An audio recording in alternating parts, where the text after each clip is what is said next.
Hi friends, welcome to Rakesh PS vlogs and information. ఈరోజు మనం easy methods ద్వారా EPF balance ఎలా చెక్ చేసుకోవాలో చూద్దాం. ముందుగా మీరు గూగుల్ ఓపెన్ చేయండి.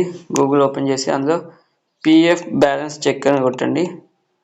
అందులో కొడితే మీకు ఇలా వస్తుంది, ఈ మెంబర్ పాస్బుక్. ఇదంతా లాంగ్ మెథడ్. సింపుల్గా మీరు చూసుకోవాలనుకుంటే పిఎఫ్ మిస్డ్ కాల్ నెంబర్ అని ఉంటుంది, దానిపైన ప్రెస్ చేయండి. ప్రెస్ చేస్తే మీకు ఇక్కడ 99660 ఇది వచ్చింది కదా. ఈ నెంబర్ని మీరు జస్ట్ ఇలా ప్రెస్ చేస్తే కాల్ ఆప్షన్ వస్తుంది. కాల్ చేసేస్తే మీకు మొబైల్ నెంబర్కి లింక్ అవ్వగానే కట్ అయిపోతుంది. అయినాక వెంటనే మీకు త్రో మెసేజ్ ద్వారా బ్యాలెన్స్ అనేది చూపిస్తుంది. ఇప్పుడు నేను చేశాను, నాకు వచ్చింది.